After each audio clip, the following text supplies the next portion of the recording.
We all know that direct mail is a great way to connect with our audiences, new and existing. It's a great thing that can just pop up in their mailbox that you can be fun and creative with and have a good time kind of showcasing who you are, what you do, and how your organization is somebody that they should be connected to. Now, we often think of direct mail pieces over the holidays and our year-end giving campaigns, but there's something that can be a part of our entire fundraising experience with our donors. So today we're going to talk about different and fun creative direct mail ideas that you can use to stay engaged with your donors.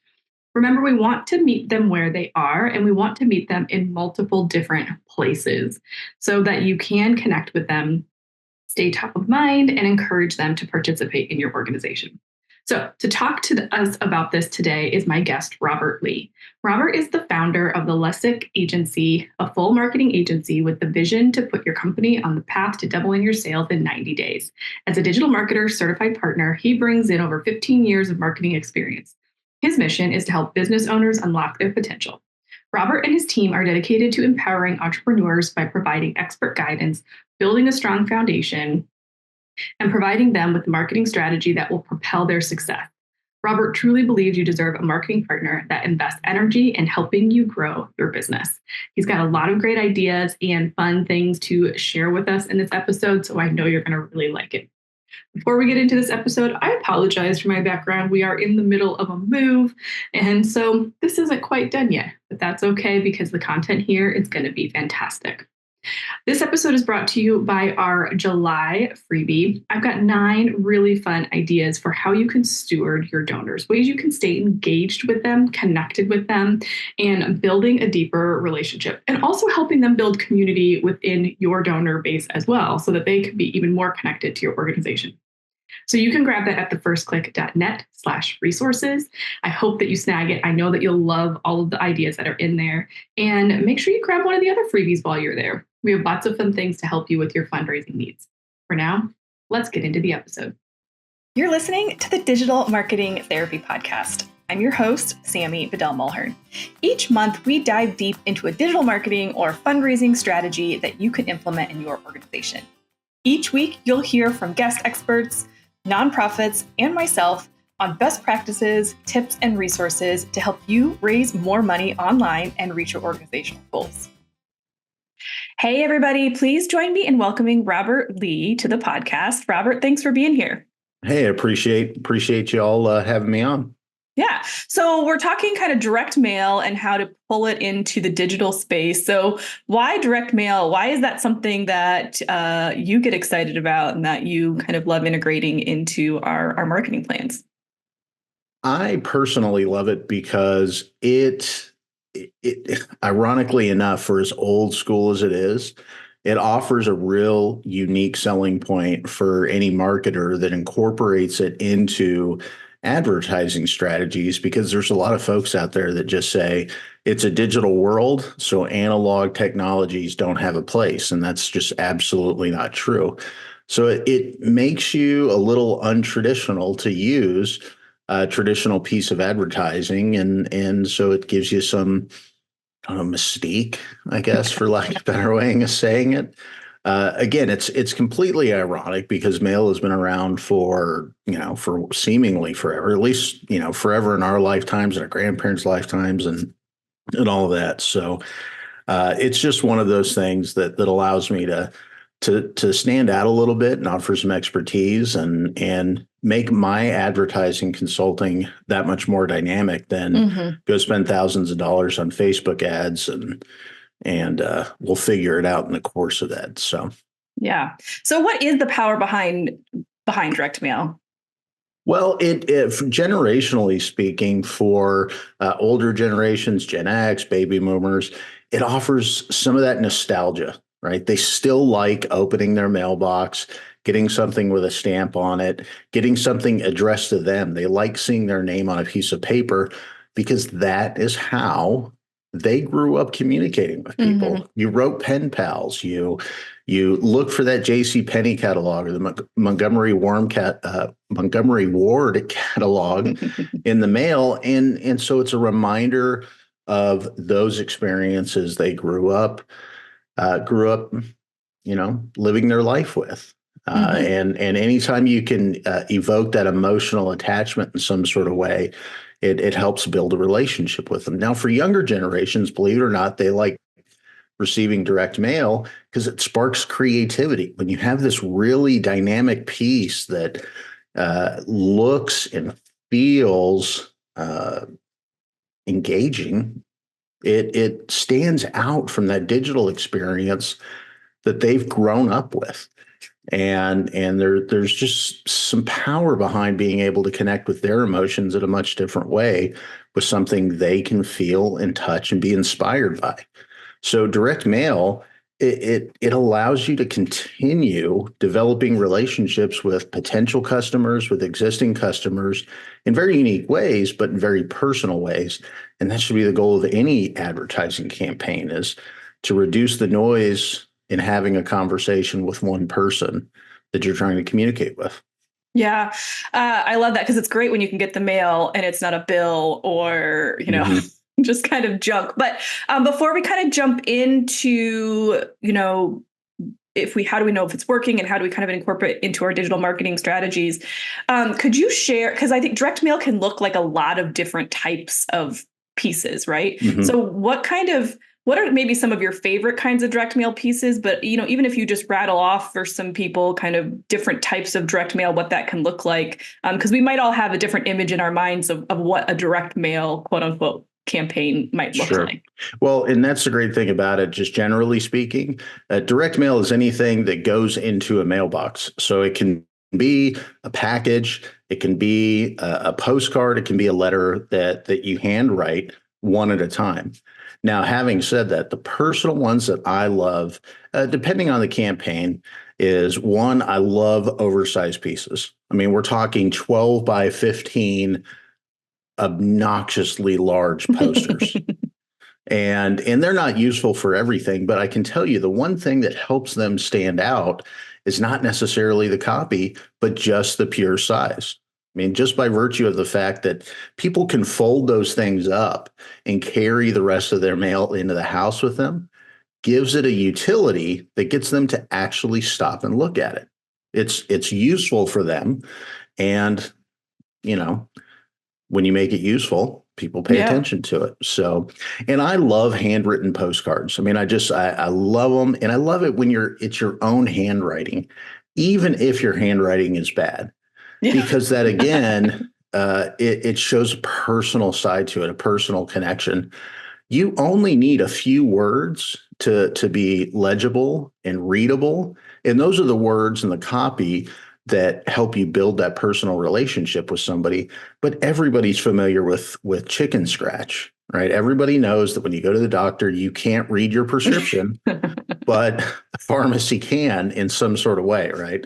Well, and I Um, want to interrupt you there because my kids go to a summer camp every year, an overnight camp, and over the holidays they send handwritten postcards mhm. to the kids, so they get a postcard from their old cabin counselor or from that summer. So, like my son went for 2 weeks, so he got two postcards. And I guarantee you that because most of the counselors are international, they're writing those postcards at the end of the week for all of those kids, right? They're not sitting Mhm. down and writing like 70 postcards. So they're writing them ahead of time when everything is fresh, but still Mhm. holding them and sending them out during the holidays is kind of like a way to surprise and delight. So I agree with you. It's super fun. The kids get to get those postcards, and it's just that reminder. Mhm. Kind of at year end for us parents, like, hey, they're not necessarily asking for a donation, but they're staying top of mind during the holiday giving season. 100%. And I mean, at the end of the day, you're a paying customer for that camp, right? So are you more likely to continue to trust sending your kids to that camp that cares enough about you and Mm-hmm. your kids to send that handwritten postcard whenever it was sent? So Yep. those are just two examples of what I really like, because they offer some level of either emotional attachment or utility that gets somebody to stop and look at it. And if you ever read Gary Halpert's letters to his son, right? I mean, he talks about using direct mail in chapter 11 in very unique ways. I mean, if I remember correctly, he talked about attaching a bag of dirt to a postcard. and how much that would get somebody to just stop and look at it. So there's just a ton of different types of mail. But if I was telling you, if it's your first foray, use one of those two and test out those as part of your advertising campaign to really connect with folks. Yeah, and I love that you're calling this an advertising campaign because I think a lot of times we don't realize that some of the marketing pieces that we're creating, whether they have a specific direct ask or not, I mean, it costs money to push out direct mail. And so it should be part of an intention of something, right? Trying to get people to do something, take action, whatever that might be. And as is with all things in marketing, we get these questions all the time. Well, how do I know if it's working? If I'm sending out direct mail and it's going to somebody's inbox, it's so hard to track. How do I even know if I want to keep spending money on these types of things? So one of the ways that you can do that is with a QR code and using a dynamic QR code with a PURL, which is something that we use a tremendous amount with our clients.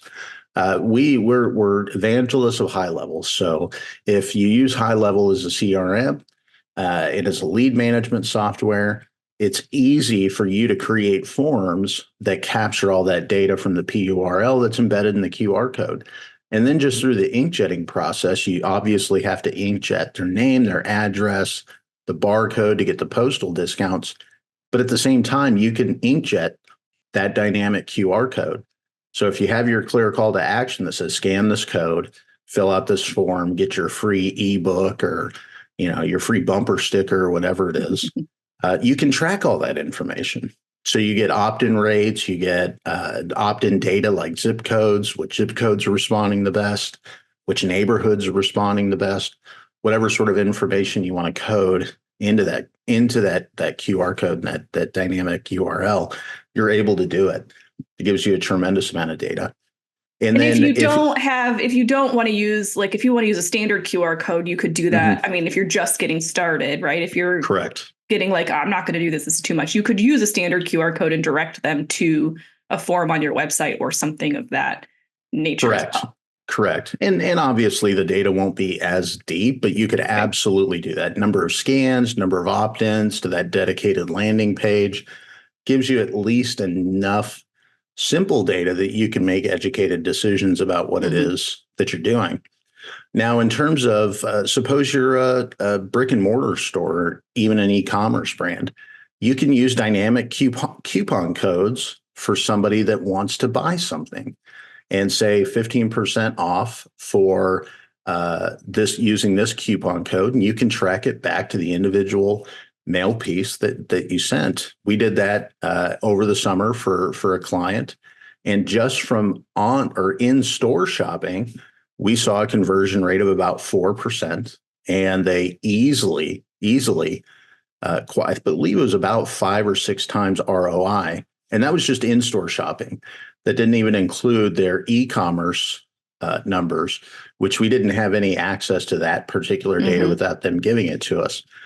Which they didn't in this particular case, but they basically said the numbers were a little bit better for the e-commerce side of it. So when you consider that we did, 5-6% in store, I mean, we're talking an ROI of 10 to 12%, and this was a simple little postcard during a summer sale.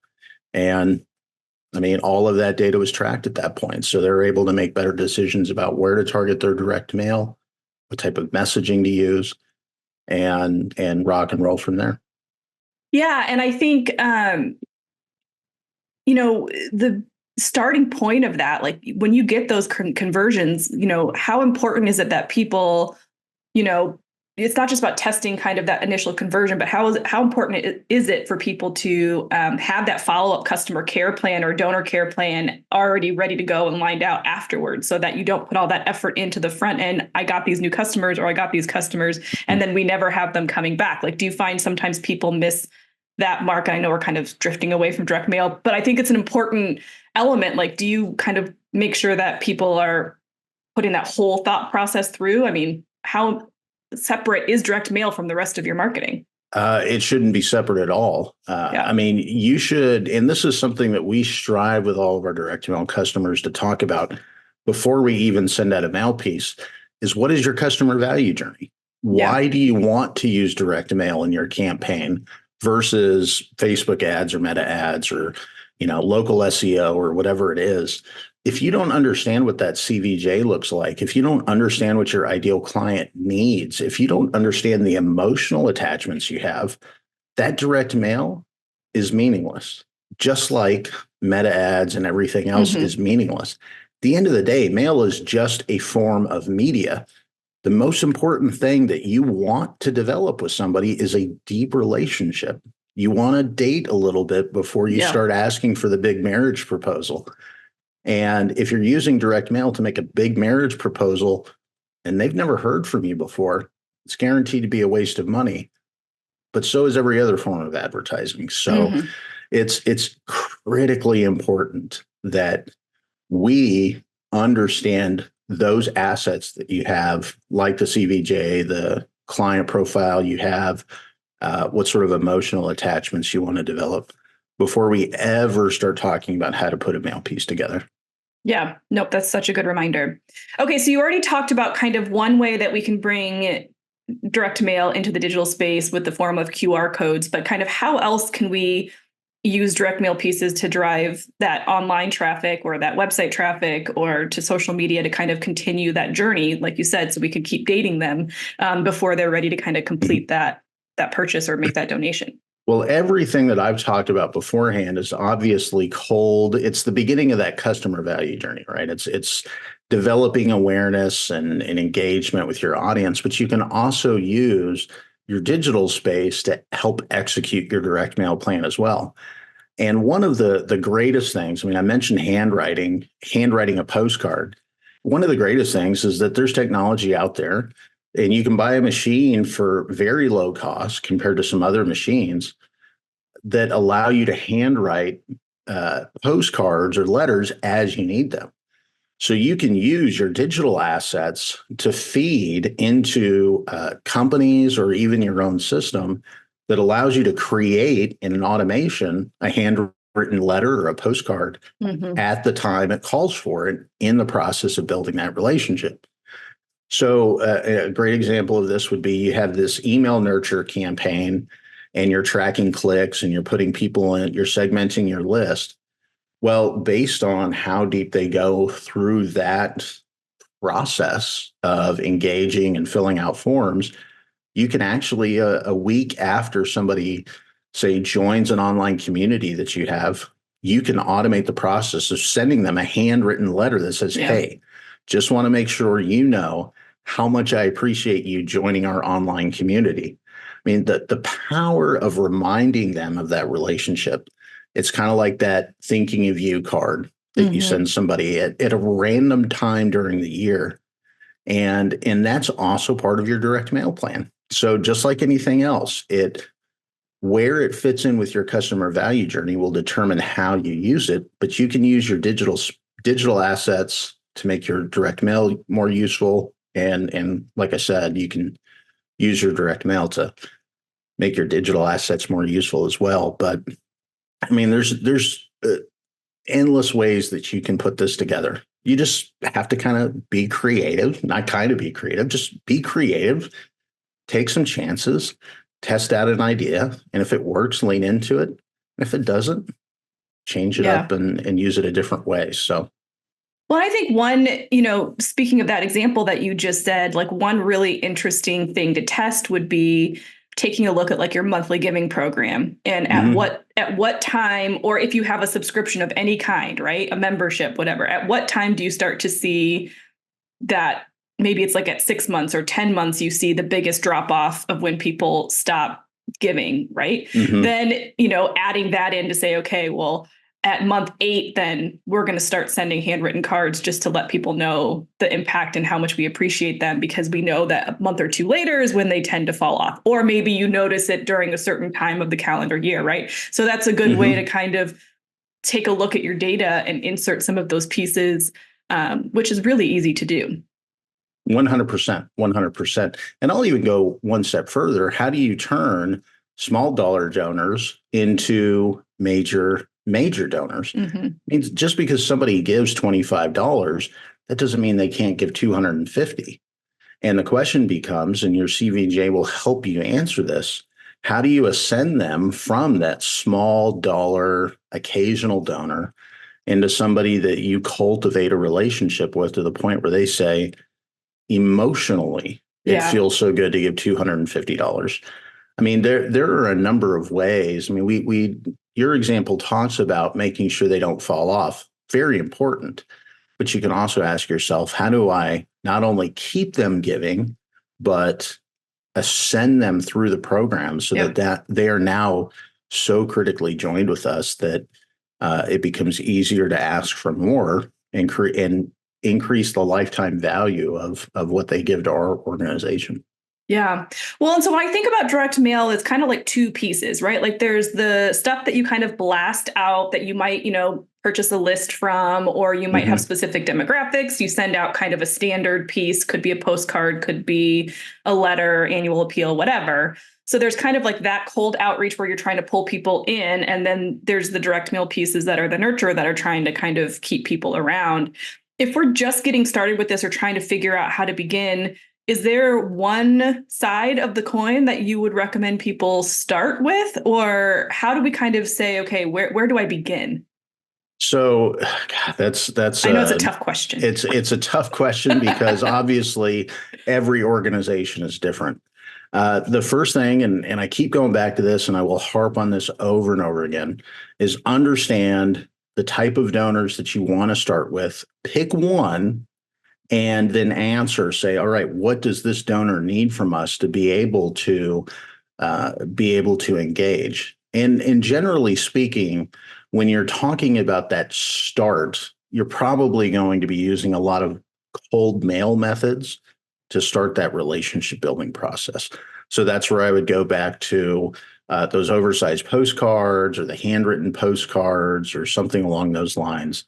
And understand that you're going to need more than one piece, or at the very least, you need to be able to use that piece to engage your digital assets so that you can collect email addresses, phone numbers, and everything along the way. Because otherwise, if you just send out one piece and say, I'm banking everything on this, I mean, that's a very expensive basket to put all of your eggs in. And more often than not, it doesn't work to the degree that you want it to. However, if you choose that donor profile from a list of past donors, I would start with the digital campaigns first, because you at least have some data and you can use those lower cost methods, lower cost per piece methods to send out some communications. And then as they re-engage with your organization, use your direct mail to ascend them to a higher lifetime value. So if you send out a digital ad that says, hey, donate $25. You've been a past donor before. We love you for that. Can you do 25 to get us over this hump? Well, at that point, once they donate, you can kick off those automations again to send the follow-up postcards that just say, thank you. We love you. Here's a little gift we wanted to make sure you got. And it could be something as simple as a bumper sticker, right? Something as simple as a little fridge magnet, whatever it is. And then you can start to say, by the way, we know you did 25. Can you maybe consider a $10 monthly donation for the year, right? If they gave 25, but do $10 a month, you've instantly 5 times their contribution over the course of the year. And then you can use direct mail for that and then incorporate other advertising methods as well. So again, it comes back down to knowing what value journey you're investing in, knowing that ideal client profile, and what you have to do to build a deeper relationship with them, and then deciding how to use your direct mail in that process. So again, very general question, but just like anything else, there's probably a million answers, and they either all stink or they all are fantastic, right? No, but I love what you said with regards to like start testing digitally, because it is less expensive, especially to get that messaging down, to make sure your messaging is resonating. Because you can put out 8 different ads online very quickly and see kind of what people are engaging with the most. You can't send 8, well, you could, but you're not going to send out 8 direct mail pieces with different messaging to see which one resonates. Like, that's not the right use of time. So I think that's really smart.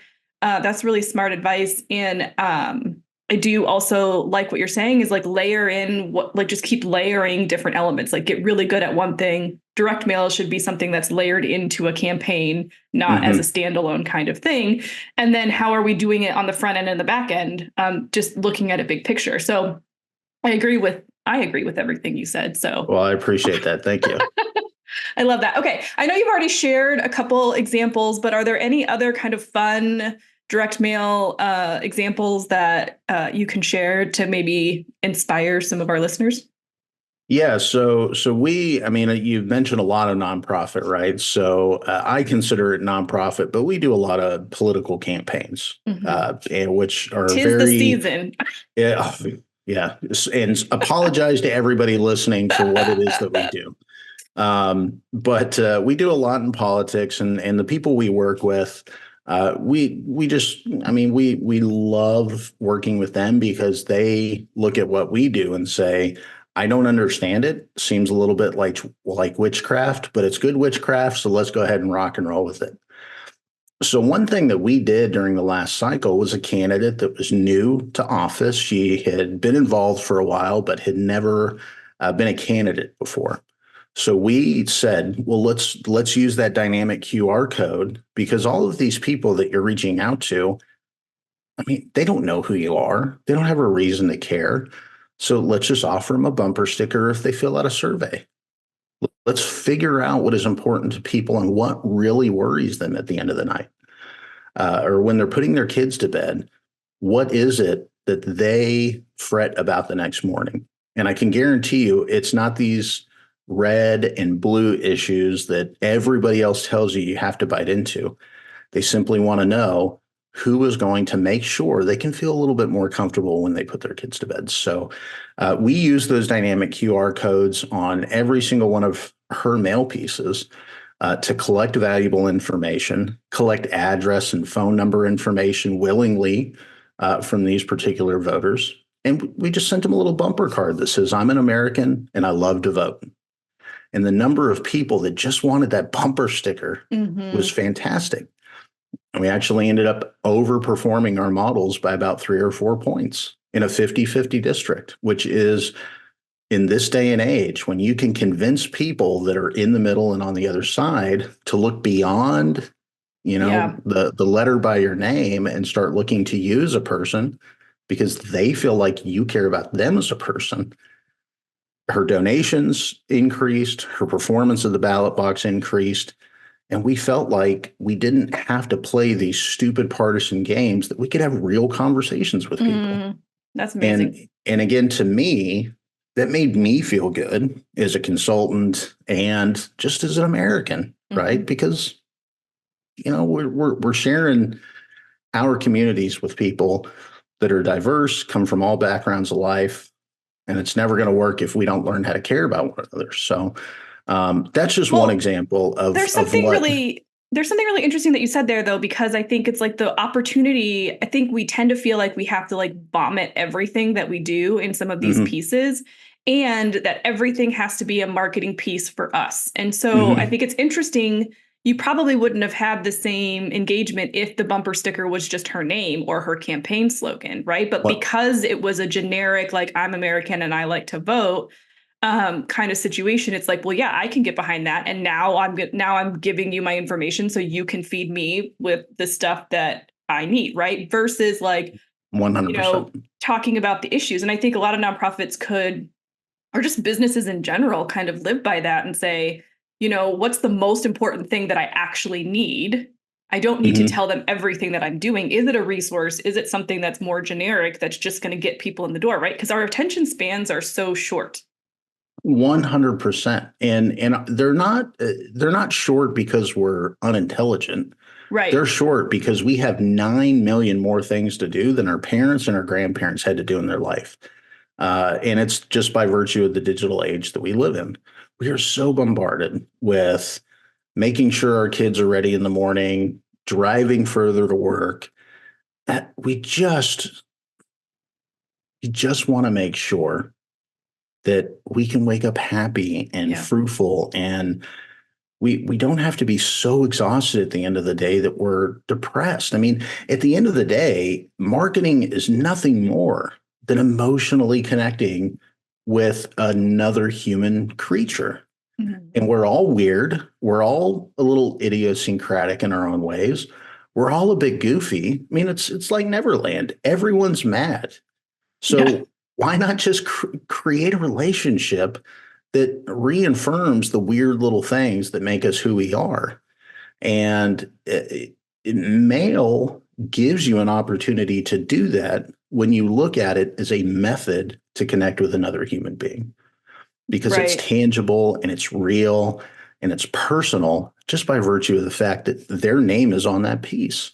So, I mean, I can go on and stand on the soapbox and rant about it all day, but regardless of whatever method, and again, I believe direct mail reinforces this, you're connecting with another human being who is a weirdo. And if you're a marketer, you are definitely a weirdo. Yep. Lean into it. Just lean into it and really just embrace that opportunity to connect with somebody on a real personal level. And from a business perspective, it will pay off in the long run. You will make more money connecting with the emotional reasons why people make decisions. Especially as the millennial and Gen Z generations start to become the bigger consumers of product, right? It becomes even more important. But I want to just make sure to highlight too, because you talked about like create that big piece. I can't remember the size, whatever, like the giant postcard, right? But don't be like, I mean, we don't want to like fill that up with words, right? It's not like you're going to write an article on that. It's, maybe could you give kind of based off what you just said in that emotional connection, how do we connect people to our, to learn more about us online? Like, what types of things would you put on that so that it is engaging and people would click on it? Because we would tend to want to fill the space with all the words. Sure. Yeah. And what I tell folks to try to tend towards is use the same amount of words you would on a smaller piece, just make the font bigger. Make it easier to read, right? Because otherwise, you're right. You'll tend to want to write a novel on there. What I always tell folks is that on the address side of the postcard, where somebody sees their name and their address and the things that personally identify them, in that very clear call to action, connect with those pain points, explain the problem that you're trying to connect with, because that oftentimes is the motivator, right? Are you trying to lose weight, right? You wake up and you feel sluggish and tired and you throw back 4 cups of coffee. We have a solution for helping you put down the coffee. This is all bad, very, very bad copywriting. I'm not telling you to take this copy, but connect with that problem because of the fact that they see their name, and just psychologically, you can connect that problem to them personally, especially if they're like, yeah, my name is Robert Lee, and I do throw back way too much coffee that I just crash in the afternoon. And then on the other side, you can provide the copy that reinforces the solution and the end benefits of this, right? Our anti-coffee drink will make you alert for the entire day, stop hunger cravings, make you feel alive and give you more energy with your children. Again, very bad copy. I totally acknowledge that. But the idea being, use that address side to state the problem that you want to solve and connect with them on those emotional triggers. And then on the other side, present that solution that prevents those problems or solves those problems, again, with that clear call to action. And again, you don't have to use a lot of words for that. But when the piece is big, using the right words in very big copy with great imagery will make that piece very, very fruitful for what you're trying to accomplish. Yeah, that's great stuff. That's great stuff right there. So that's awesome. Well, Robert, I think I know I'm convinced to continue to use direct mail. If there's Good. anybody else that's listening that's kind of still on the fence, what would kind of be your last words of wisdom or your kind of last tip to share with listeners? So if what is preventing you from using direct mail is the fact that you don't know about it, I actually celebrate you because it means that you are being thoughtful about your advertising methods. If what you're doing is not using direct mail because you think it's outdated, well, you're setting yourself up for failure. Because you're just closing yourself off without investigating what the opportunity here is. Mail, digital ads, email, television commercials, they're all just a form of media. So just treat it that way and you should be fine. So don't hold yourself back, but definitely question whether or not mail fits within your process and within the customer value journey for that client, that ideal client you're trying to connect with. And if it does, reach out to people that do this stuff every day and just ask questions. Just say, hey, I have this idea. What's your thought? Any mail provider that you work with should have the capabilities to offer you honest feedback and at least allow you to test your ideas out with somebody that has a different perspective than you. So never hesitate to ask those questions, but don't limit yourself. Just never limit yourself. You should constantly be testing, and you should include direct mail in that process. Love that. Well, Robert, if people want to connect with you and ask you questions about direct mail or just learn about kind of some of the services you offer, how can they connect with you? Yeah. So if you visit our website, lesix.agency, that's LESIX.agency, you'll see a little button that says schedule a free consultation. And where we will actually start with you not talking about direct mail or digital, but we'll talk with you about the frameworks you need to make those decisions about your direct mail as wisely and intelligently as possible. And for anybody that schedules that consultation with us, we actually have this wonderful book called Eight Essential Exchanges. It's written by a friend of ours here in Atlanta named Kevin Scott, that we give you about how you decide between the things that will make your life good versus the things that will make your life great. Again, that's the essence of advertising, right? Choosing the methods that are best and not simply better. And this is about doing it on a very emotional level for yourself so that you can interact with the world in a much better way. It's our gift to you because you give us the gift of sharing 60 to 90 minutes of your time with us, and you make our life richer in the process too. So we'd love to have that consultation with you. We'd love to be another voice for you to determine whether or not direct mail works for you, or if your advertising methods now are something that you should lean into. Again, visit lesix.agency, click that little button in the upper right corner, and we'd love to chat with you about it. Awesome. And we'll link up all of the websites and resources and things at thefirstclick.net/267. Robert, thank you so much for being here with us today. This was fantastic. Absolutely. I appreciate the time. And like I said, you make my life richer by giving me the opportunity to do this. So I'm definitely indebted to you for that. Oh, you're amazing. So how excited are you about integrating direct mail more into your organization?